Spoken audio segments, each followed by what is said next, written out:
Good morning, my friends. Today I wanted to show you guys and had some questions about watercolor paper. So I thought I would show you what I like to use and what I've found good so far and reasonably priced. So let's get started here. Don't mind my horrendously messy workspace. After I'm done this video, that's the next thing that I have to do. So to start, I'll start with the one that I have the least of. What I have the least of is hot watercolor paper. Now, my hot pressed watercolor paper, hot pressed just means, oh, that's my computer. It's just booting up. It's first thing in the morning right now and I'm having coffee. Hot pressed watercolor paper means that it's super smooth. What I use this paper for, you can paint on it. It is watercolor paper, but I prefer it for colored pencil work. So this is Bocking Ford hot press watercolor paper. It comes from England. I order these either on Amazon or through Jackson's Art Supply. They're reasonably priced. They are archival, so they're you can do something on this and you can hang this work in a gallery. I wanted to show you the difference. So I have Bocking Ford and I also have, this is Arches. It's Arches hot press. It's not in a pad, it's loose leaf. Now, when you get it loose leaf, personally, this deckled edge, the way that it comes off, I love that. It's just a preference, but I really love it. This is the back side of it. And I don't know if you'll be able to see it on camera, but right there, there's an embossment which shows aquarelle arches. This is, I like to use 140-pound paper minimum, which means that's the thickness of the paper. I find if I go less than 140 pounds, the paper buckles too much and it's too hard to work on. So this paper and this paper I use for pencil work, and I brought out a pencil work so you can see the difference. This is one of my current pencil works that I've been working on. It's a deer's eye. It actually goes like this. Now this is on the hot press, the Bocking Ford. It's very smooth, which is why I use it, because if you're using something which is a cold press has more tooth. Tooth meaning like a little more texture on the surface. So when you're using your colored pencils, like your polychromos, which is what I'm using here, on the surface, it eats up more of your pencil. So it's better to use a hot press, and it makes it smoother. You don't have to try and fight to get in the little holes. You don't have to use the odorless mineral spirits if you don't want to, because it's all smooth. You can lay it down nice. So this particular paper here, it's reasonably priced, the Bocking Ford. It comes from St. Colbert's Mill in England, which is a mill that's been producing paper for hundreds of years. This is a good quality paper. The Arches hot press is my favorite, but it is expensive. This one here, this particular sheet, for 4 sheets of this, and I usually cut it, I have a special paper cutter. I usually cut it to the size that I want if I'm not doing a piece quite this big. And then what I do is, but even at that, so 4 sheets is $17 shipped to Canada. So I've got those. Now, to show you the difference between this hot press and a cold press, this is my polychromos swatch that I did colored pencil, and I just like to see what colors I'm using, because sometimes looking at the colors can be deceiving, and you're not really sure what color it is. Is it black? Is it purple? Is it indigo? Without looking at the color names. And sometimes the color names are a little small, and if you're like me and you're blind, it's nice to have a swatch. And once you get used to keeping them in a certain order, you get used to that order, and then it becomes really fast to just reach for your pencils. So I wanted to show you the difference. I'm going to pull it up here. See how it's got those little dots in it? Ooh, my hand's shaking. See how it's got those little dots? that's the difference between a hot press and a cold press. This is a cold press paper. And for swatches, I just use cheap watercolor paper. I won't use expensive paper for this because the papers do get pretty expensive. This is the hot press up close. You can see where the colored pencil lays down. I have used mineral spirits on the center of this eye, which you can use to layer, but everywhere else I haven't used the mineral spirits, and you can see how smooth it is, how the grain of the paper just takes the pencil beautifully. And it's really nice for watercolor too. I just prefer a cold press. I like a little texture in my watercolors. So we'll get on to cold press papers.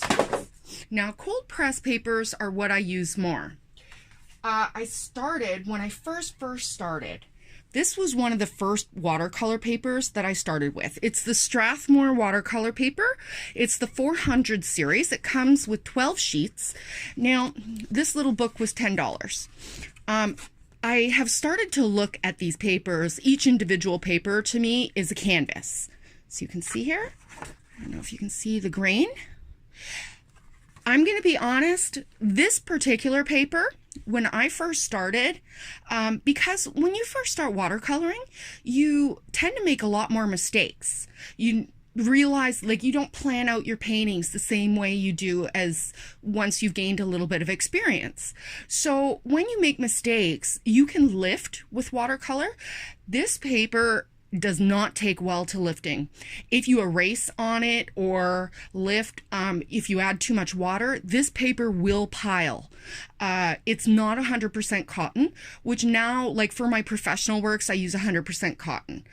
This is a cellulose-based paper, which means it's made from wood pulp.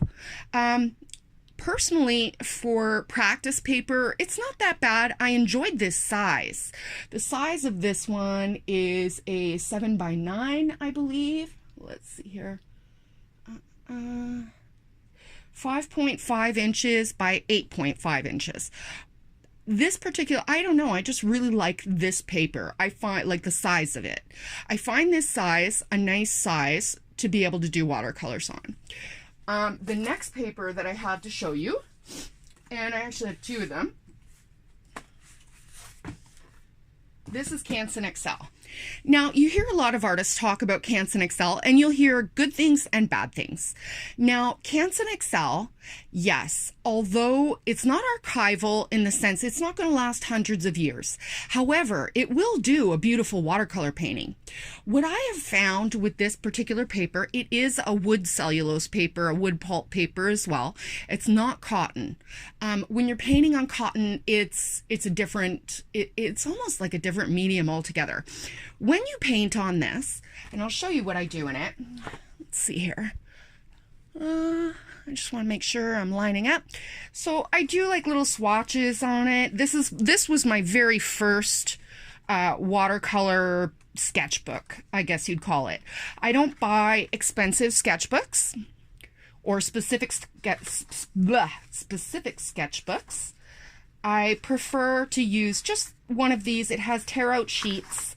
You can see where I'm experimenting in this particular page with how the color bleeds. I'm figuring out my values, figuring out how much paint to use, because I was an acrylics painter and I love my acrylics. This is actually the Primatech range right there, and they're beautiful. I love them. So for people who are starting, this is a really good paper. And also, I use this paper. I'll show you. I use this paper to do all my color swatches for my palette, because you don't want to use really expensive paper. You can buy this one right here, the little book. You can buy this little book with 30 sheets. It's 7 by 10 inches, which I really like the size. I don't have to cut it down. It's 140 pound, 300 grams, 300 GSM, I think it's, I can't remember what that means. It's gram. Anyway, it's 140 pound paper. It's thick enough that it doesn't buckle, but it's thin enough that you tape it down. It's nice. I use it for these. doing these. And the other thing that I do with it, I play with it. This is what I use for playing, because sometimes as an artist, you don't just want to work all the time. You have to balance your work with playing and with being able to paint for you. You have to, I have a lot of acrylics work. My acrylics desk is behind us. I have 3 different desks. And this is the current desk that I'm using for my watercolor desk. It's the least messiest. And I go to my watercolors the most often because I can do a quick little painting. I can play with it. You know, I just love my watercolors. But this is the Canson XL. It's a cold press, so you can see. So you can see a little bit of the paper granulation. And what I use for this is determining my mixtures, what colors I like going together. For this one here, this is Canson XL. Nothing fancy going on there. It's actually these are where I was practicing skin tones, practicing what kind of skin tones I wanted. And then I even use the back side of the paper because it's just for play. And I keep these to the side. And when I need a scrap piece of paper, I want to try something, I try it on here. So here you can see I was playing with Prussian blue and magenta versus quinacridone rose from Daniel Smith, and determining which one I like better. And I have a little color wheel up here. This is a color wheel that I was trying to determine which one I like the best. So I was using magenta, I think I was using cobalt blue or a manganese blue, and aureolin, which is my favorite yellow color so far. Another one that's very similar to aureolin I find is Hansa yellow. Is a good substitute. It's both warm and cool color. But anyway, so this is what I do with my big sheets of watercolor paper, and I keep these around because the next time I want to do, say I want to see if purple goes nice with green, I'm going to go to this paper to test it out, not on a paper that I'm going to use for a painting. But the Canson XL, even though it's a cheap paper, when I was learning, and you get these nice big sheets. Now, on this one, I've actually got a color wheel sketched out to do. You can't really see it, but maybe you can see the grain if I bring it up close. I'm not sure if you can see the grain on there. Let's see. There, you can see it once. I guess it doesn't focus unless there's something for it to focus on. That's part of my color wheel that I'm playing with there. I'm looking right now, I'm determining a limited palette. What would I like to put in a limited palette? If I only had 6 colors or 9 colors, what colors would that be? And that's the reason why I'm playing so much with my colors right now. So, although you hear lots of bad things about this paper, it's great paper to play with. If you're not selling your work, this is the paper that you could use. Now, there is a difference in using this paper. It's a lot of watercolorists don't like it because it's hard to use. It's because it's not cotton. Your edges, you almost have to work in double overtime when you're working with this paper. You lay your color down, and then you have to, if you want soft edges, you have to soften them, because this paper will it'll absorb your paint and your water. Doesn't matter the quality of the paint, and it will create a hard edge. So you have to watch your edges with this paper. So it's like when you're painting, it's not if you're doing a serious painting, it's not as an enjoyable experience painting, because you're worrying about your paper, you're worrying about the effect that it's doing, right? So that's the difference between using a paper that's on a cotton rag, which is what I like to use for my actual work. I got these. And these are super cute, and it's a nice little card, little postcard. It's a Strathmore watercolor paper, and is it 140 pound? Yeah, it's 140 pound, acid free. You know, most of them are. And this little paper, what I actually got this little block for is when I travel, my goal is to do one little painting for every place that I travel until this little book is done, and then I'll buy another one. I like that. I also like This one here is Bocking Ford cold pressed. Now, this one here is the same thing. It's the same grain, basically, as the Canson XL. It's made with woolen felts, which gives it a very distinct texture.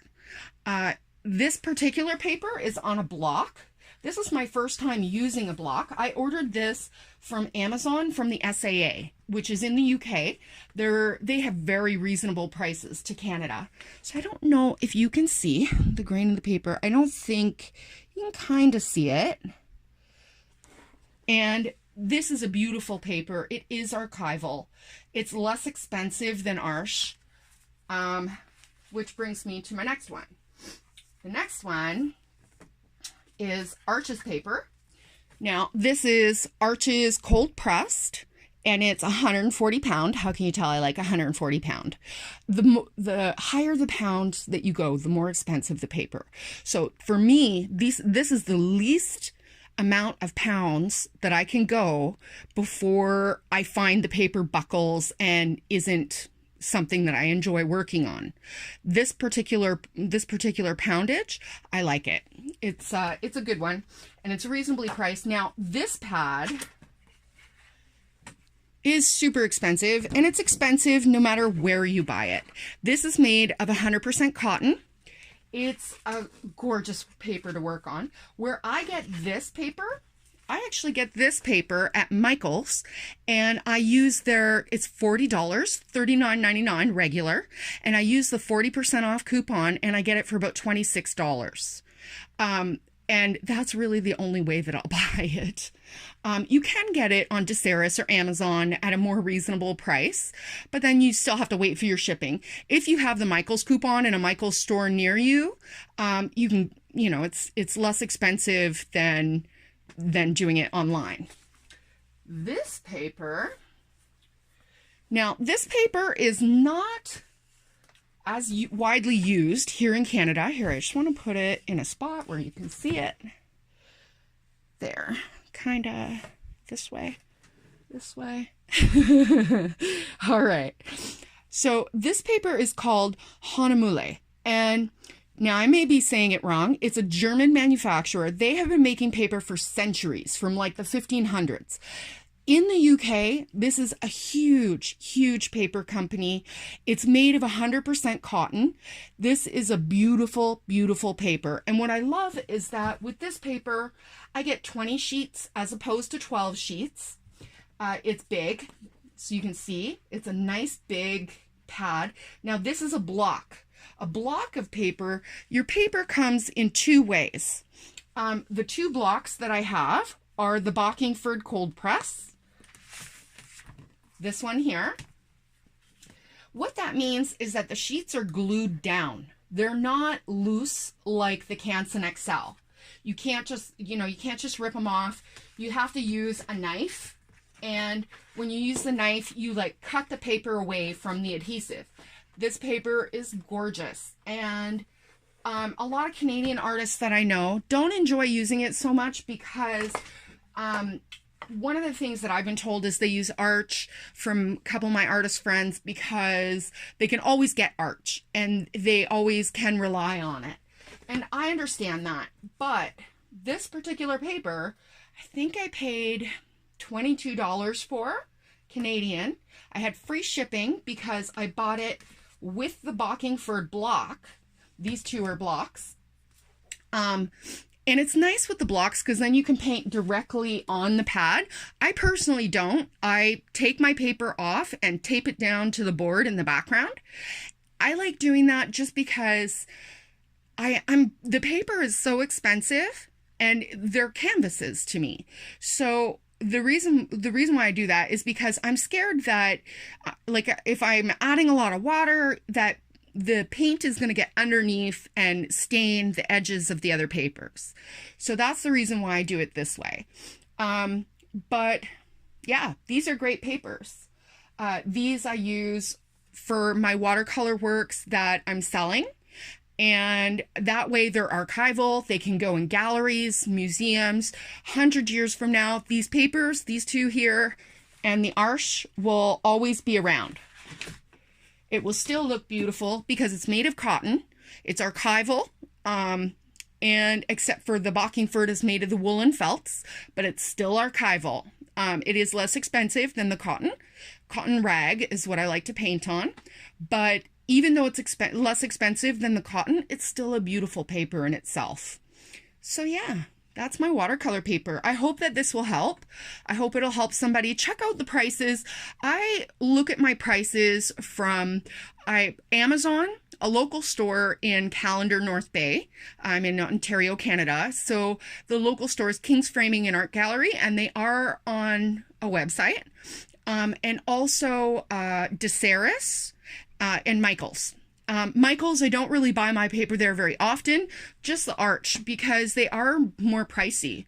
So it's if I have a coupon, like I did with this one, then I don't mind buying it because I'm getting it for the same price or a little lower than I would if I'm doing it online. And of course, Amazon, if I didn't mention that. Always compare your prices if you can. Try and get the best deal because, you know, it's expensive. It is. It's really expensive. This one here, the large Canson XL, you get 30 sheets of this one. And this one here, you can get at Walmart for $20 for the big one, and then I use the paper cutter and I cut it down to whatever size I want. And it really does, it does beautiful paintings. It's a matter of choice, and as you start painting more and you start understanding the papers, you'll start to find that you have a preference over your papers. But so far, these are the papers that I absolutely love, and some of the ones not so much. But I hope this could help you on your art journey, and I hope you have a great day. I got to clean my studio, and I have an acrylics painting that I have to do of a monarch behind me. So thank you so much. You have a nice day. Bye-bye.